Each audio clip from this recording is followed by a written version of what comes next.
नहमदुहु व नसल्ली अला रसूलिल करीम अम्मा बाद अऊज़ु बिल्लाहि मिनश शैतानिर रजीम बिस्मिल्लाहिर रहमानिर रहीम। सबसे पहले मैं राजा इम्तियाज़ साहब, सदर बार एसोसिएशन मीरपुर और आज की तकरीब बिलखसूस रठोआ चक्र-ए-आम अदम तकमील कमेटी के चेयरमैन, उनके साथ आए हुए इंतहाई काबिल एहतराम मेरे बड़े भाई रिटायर्ड जज कोटली से चौधरी इसाक साहब, चैम्बर ऑफ कॉमर्स के सदर फैसल मंजूर साहब, PMA के डॉक्टर एजाज साहब, मेरे भाई LA2 चक सवारी से साबक उम्मीदवार असम्बली नज़ीर इनकलाबी साहब, मेरे भाई साबक उम्मीदवार असम्बली सईद जुल्फ़कार साहब, हमारे इंतहाई अजीज और जिसे कहते हैं दिल के करीब भाई खलीक जमा एडवोकेट साहब, सिकंदर कालर साहब, स्टेज पे बैठे हुए बाकी जुमा, सामने पंडाल में बैठे हुए दोस्तों, पहली दफ़ा मैंने इतने नाम लिए हैं। मैं अमूमन तकरीर मुख्तसर करता हूँ कि ये नाम ना लूँ, और बैसियत मेज़बान के मैं इसलिए नाम लिए हैं कि ये मैं समझता हूँ कि यहाँ पर आकर इन्होंने हमारी हौसला अफजाई भी की, जो इशू है उसके साथ इनकी कमिटमेंट भी शो करती है कि कहते हैं कि तीन चीज़ें जो है वो बड़ी अहम रोल अदा करती हैं। एक वक्त होता है, और वक्त किसी को जो दिया जाता है, मैं समझता हूँ कि ज़िंदगी का अनमोल तोहफा होता है कि हर इंसान का जो वक्त है वो बड़ा कीमती होता है। और आप जो लोग यहाँ पर तशरीफ़ लाए और जो वक्त दिया, इस पर भी मैं आपका शुक्रिया अदा करता हूँ। दूसरा एनर्जी होता है और तीसरा पैसा। लोगों ने इस तहरीक के अंदर ये तो दोनों काम भी किए हैं। तो मैं बगैर लंबी उस तमीज़ के जाए इस तरफ आता हूँ कि राजा इम्तियाज़ साहब, मुझे बड़े अरसे बाद ये मौका मिला है कि मैं आप जो दोस्त मेम्बरान हैं इनके सामने ये बात मुख्तसरन रख दूँ। ये चक सवारी जहाँ पर आप तशरीफ़ लाए हैं, यहाँ पर मैं अगर चाहता तो हज़ारों की तादाद में भी लोग आ सकते थे। मैंने कोशिश की कि हर उस आदमी को बुलाया जाए जिसके पीछे भी सैकड़ों और हज़ारों लोग हों। और ये जो इज्तिमा है चक सवारी के अंदर, ये सिलेक्टेड लोगों का, और सिलेक्टेड लोगों का इसलिए मैंने बुलाया है ताकि हमने अवेयरनेस और शऊर, और ये जो रठवा चक्र ब्रिज मुकम्मल नहीं हो रहा, अगर वो समझ आते हैं तो फिर वो हज़ारों लोग हम निकालने में कामयाब हो जाएंगे। तो आप दोस्त जो आए, मेरा मान बढ़ाया, आपका शुक्रिया अदा करता हूँ। इम्तियाज़ साहब, 2000 में जब तहरीक शुरू हुई तो ये चक सवारी पिवट पॉइंट है, और एहसास साहब के लिए ये शायद नई बात हो कि चक सवारी ने वो अहम रोल अदा किया इस मंगला डैम की एक्सटेंशन के अंदर। हज़ारों की तादाद में लोग बाहर आए और एक दफा नहीं आए।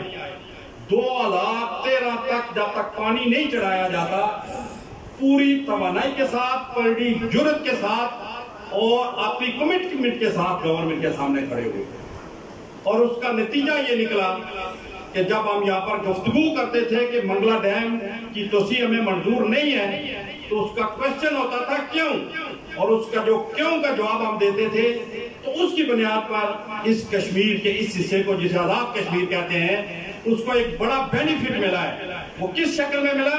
60 में लोग जो उजड़े, 12,000 कुमाजात को 40 सालों में उन्हें पैसे नहीं दिए गए, 2-2 लाख उस तहरीक की बुनियाद पर 3.5 अरब रुपए 40 साल के बाद मिले।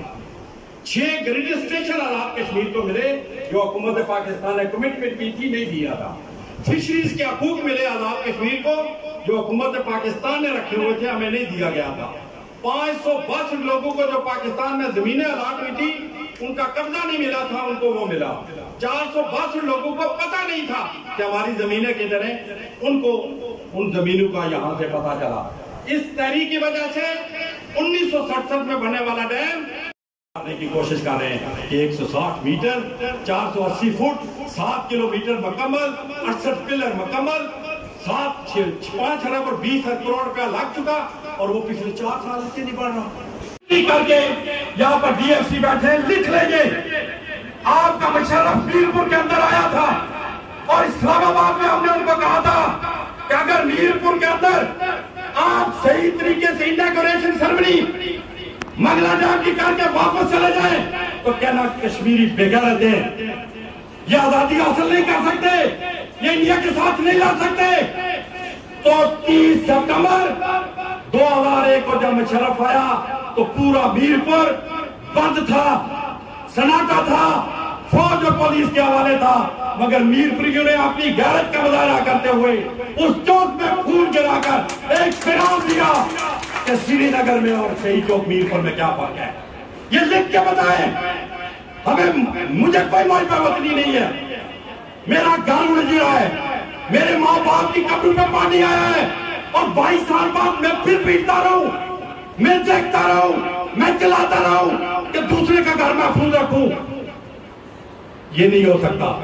राजा फिरोज मरहूमा मकफूर फौत हो गए और राजा साहब कहते थे कि आप सफेद को स्याह कर डालो, इंतकामन गुनाह कर डालो, अगर आपने मुकद्दर में नहीं अमन तो आलम अमन को तबाह कर डालो। मुझे किसी से कोई मोहब्बत नहीं है जो मेरे साथ इस तरह असर कर रहा है। मैं किस रोना रहा हूं, किस चीज का रटोर है, हम तो एक कहानी है छोटी सी।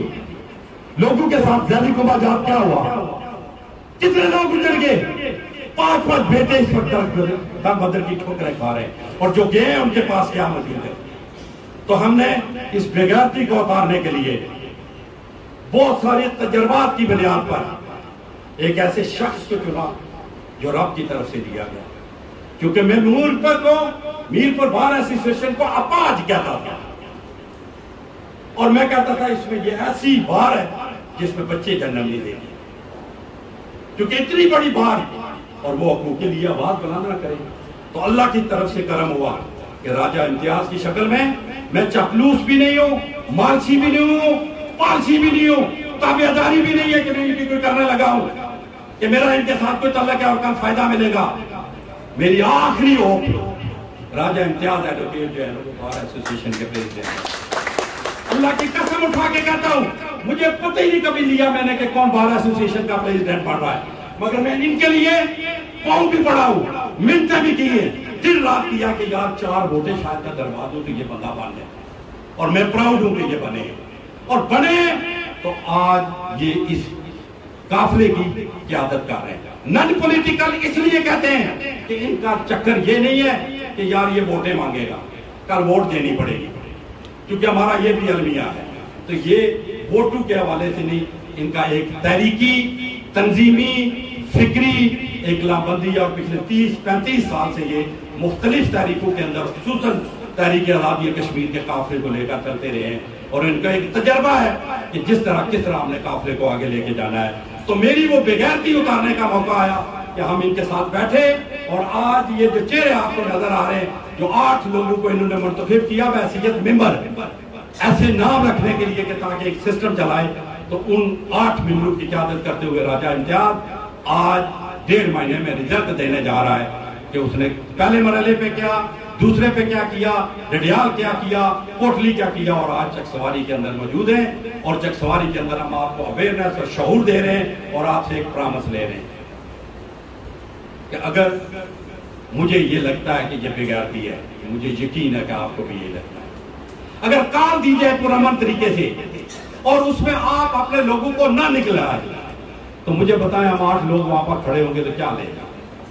आप लोग 3-3, 4-4 एक आदमी जो बैठा है वो लेके आ जाए तो मैं आपको यकीन दिलाता हूं कि ये पुल इतना जल्दी शुरू होगा कि आप तसव्वुर ही नहीं कर सकते कि ये इतना जल्दी कैसे शुरू हो गया। अब इस पे आके मैं इख्तिताम करूंगा कि इस पुल का अलमिया क्या है। ये 7 किलोमीटर लंबा है, 68 इसके पिलर हैं, तमाम चीजें मुकम्मल हैं। 2003 में इसकी फैजिबिलिटी बनना शुरू हुई, 2006 में ये मुकम्मल हुई, 2006 में जैसे केबल ब्रिज बनना था, 2012 तक इस पर काम होता रहा। 2012 में जाके पता चला कि ये केबल ब्रिज नहीं बन सकता, जितना ये बन गया इसके बाद इसको RCC बनाना पड़ेगा और इसकी डिजाइनिंग तब्दील हो गई। 2012 में फिर काम शुरू हो गया पिलर पे और 2015 में जाके पता चला कि सेंटर पीस जो है वहां पे RCC नहीं बनेगा बल्कि स्टील ब्रिज बनेगा। और इसका एस्टीमेट 1 अरब 10 करोड़ रुपया लगाया गया जो वफाक ने देना था। और 2018 में जब मैं हुकूमत में था तो मैंने ब्रेकिंग की, क्योंकि हुकूमत इल्जाम लगा रही थी कि हुकूमत पाकिस्तान पैसे दे नहीं रही। तो मैंने अपने इंटरव्यू में कहा कि पाकिस्तान ने अपना पैसा आजाद हुकूमत को दे दिया है। 40 करोड़ का स्टील ब्रिज है, 44 करोड़ ब्रिज की जो है वो लॉजिस्टिक है और 26 करोड़ का ठेकेदार का पड़ा है और ये करप्शन करना चाहते हैं, इसलिए ये मुकम्मल नहीं हो रहा।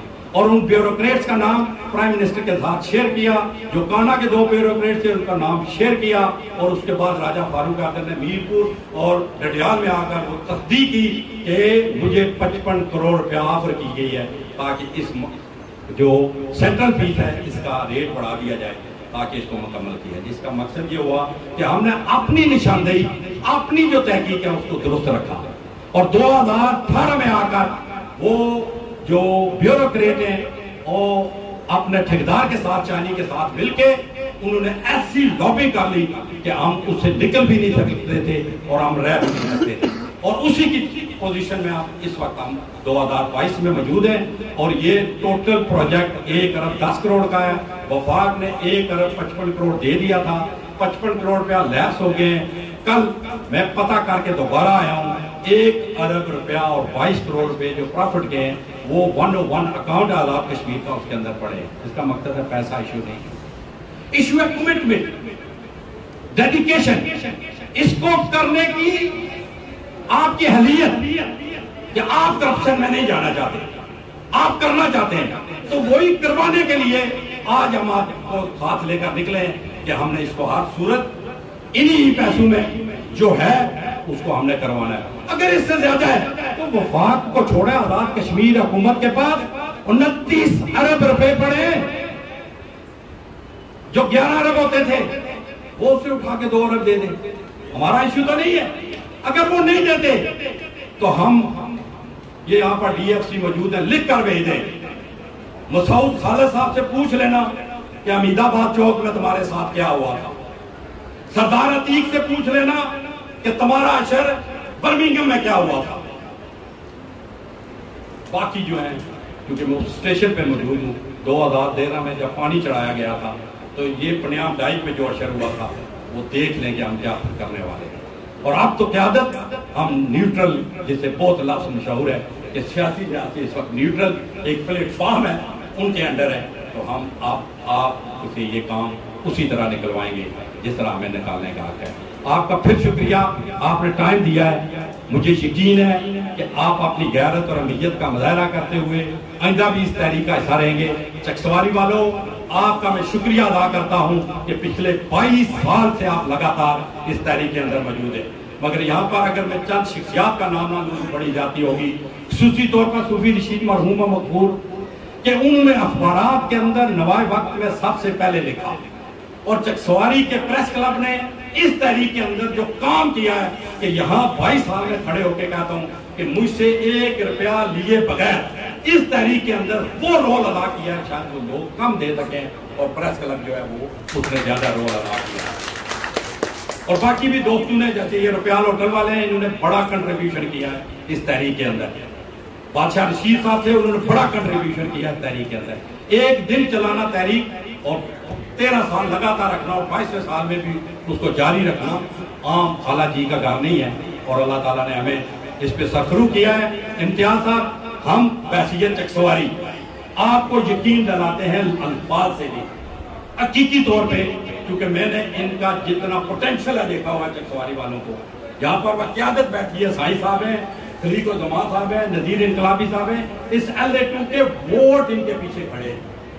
जो वोट लेता है, जो आवाज लगाता है, तो लोग उसके पीछे आते हैं। यहाँ पर काले साहब बैठे हैं, 4 साबित उम्मीदवार है असेंबली और 5वां सोकांड में भी, यानी 5 लोग हम यहाँ पर साबित उम्मीदवार असेंबली बैठे हैं। तो हमारी से है, और इंशाल्लाह हम इस तहरीक को उस जगह पर लेके जाएंगे जो आपकी ख्वाहिश है। इसी पर मैं इख्तिताम करूंगा। सना ख्वाने तकदीर मंगला गुलाब, मैं अमूमन अपना नोहा होता हूँ, अपना अंदर जो है ना उसको बाहर निकालता हूँ। सना ख्वाने तकदीर मंगला गुलाब, उजड़ते गली कूचे उनको दिखाओ, कोई तो सुने मेरी फरियाद आपके, हिजर तू के आतश से मुझको बचाओ। खुदा की जमीन तो बड़ी वसी है, कहीं और जाकर बंगला बनाओ। मुझे कल भी घर से उजाड़ा गया था, के पंजाब उछाला गया था, वहां पे मेरे साथ क्या बीती, मिल्क से मजारत में उतारा गया। खुदा की जमीन तो बड़ी ही वसी है, कहीं और जाकर ये मंगला बनाओ। आखिरी जुमला ये है कि जब मैं वापडा का कहता हूँ, कुछ न पता है, जब मैं वो बात करते थे, जब हम आपको 62 अरब देना चाहते थे साहब, तो मुझे कहते थे कि एक देखे 1 खरब से ऊपर हमने आपका मुआवजा कर दिया है, अब भी आप रोते हैं कि हमें और मुआवजा दें। तो मैं उनको कहता था किस लो बोले में तुम बोलते हो, मरब्बत में नफरत का रस को बोलते हो, मेरी जिंदा रहने की ख्वाहिश को यारो रुपू प्लाटू में क्यों तोलते हो।